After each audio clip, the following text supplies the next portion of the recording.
Sa press, sinabi ng Navantia na nag-alok ito na magbenta ng mga submarino at magtayo ng submarine base at training center para sa Philippine Navy.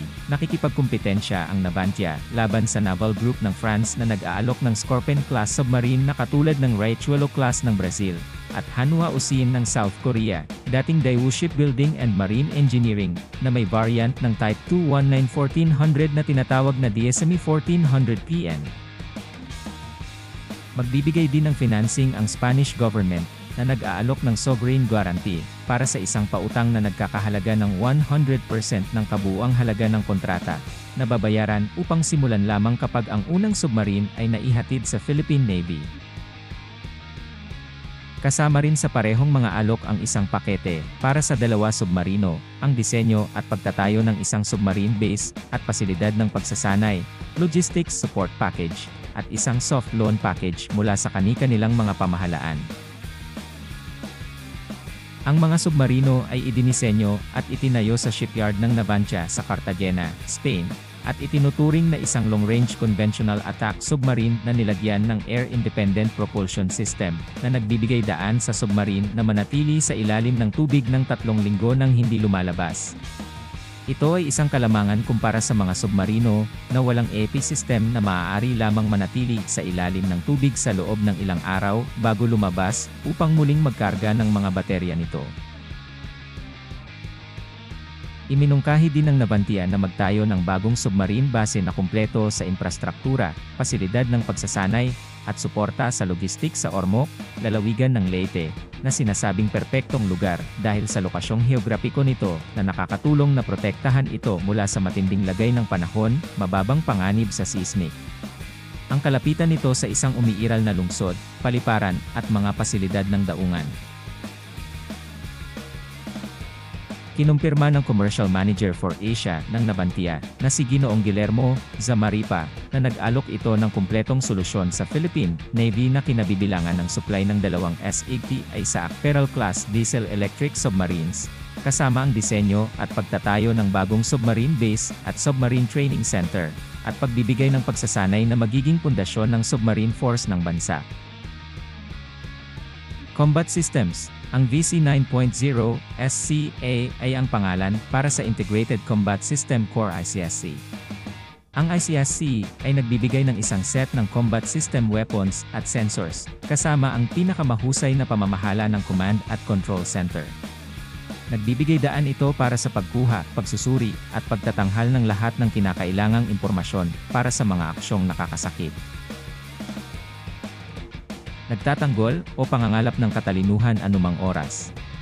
Ang barko ay may tumpak na electromagnetic detection systems pati na rin ang active at passive sonars. Ang mga data link na Link 11 at Link 22 ay nagbibigay daan sa submarine na makipag-ugnayan. Propulsion. Ang air-independent propulsion system ng S-80 ay batay sa isang bioethanol processor na binubuo ng isang reaction chamber at ilang intermediate coprox reactors.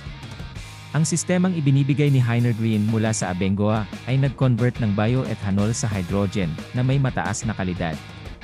Ang UTC Power Company ay nagbibigay ng kuryente sa isang hanay ng mga fuel cell mula sa output nito. Ang bioethanol ay ginagamit bilang fuel at oxygen, na nakaimbak bilang isang likido sa isang high-pressure cryogenic tank, ay ginagamit sa reformator upang makagawa ng hydrogen at carbon dioxide bilang mga subprodukto. Ang mga fuel cells ay nakakakuha ng karagdagang hydrogen at oxygen bilang resulta. Ang bioethanol processor ay gumagawa din ng isang stream ng mataas na puro carbon dioxide, at iba pang mga trace gas na hindi ganap na nasusunog sa panahon ng combustion. Ang daloy ng gas na ito ay hinaluan ng tubig dagat sa isa o higit pang ejector venturi scrubber, at pagkatapos ay sa pamamagitan ng isang bagong sistema, SECO2 o CO2 Removal System, na binuo ng bayonet, at ang layunin ay upang matunaw ang mga bula ng CO2 sa tubig upang hindi matukoy. Mga antas. Ang mga rate ng daloy ng oxygen at gasolina ay direktang tinutukoy ng pangangailangan para sa kuryente. Ang kapangyarihan ng air-independent propulsion sa S-80 submarine ay hindi bababa sa 300 kilowatts, 400 horsepower. Ang isang permanenteng magnet na dekuryenteng motor ay gumagalaw sa isang nakapirming propeller ng isang espesyal na disenyo na hindi lumilikha ng mga cavitation sa mataas na bilis. Ang isang permanenteng magnet na dekuryenteng motor ay gumagalaw sa isang nakapirming propeller ng isang espesyal na disenyo na hindi lumilikha ng mga cavitation sa mataas na bilis. Ang makina ay humahantong sa mga epekto ng resonance, kung kaya't ang isang lubos na nababaluktot na pagkabit ng Rato-SG-561W mula sa Vulcan ay naka-install. Noong Disyembre 2020, inihayag ng Ministry ng Depensa ng Espanya ang pagbuo ng isang Spanish fuel cell dahil sa mataas na halaga ng kasalukuyang SPC at upang maiwasan ang pag-asa sa isang dayuhang tagagawa. Ang programa ay may 6 na taong abot tanaw upang bumuo ng 300 kilowatts prototype.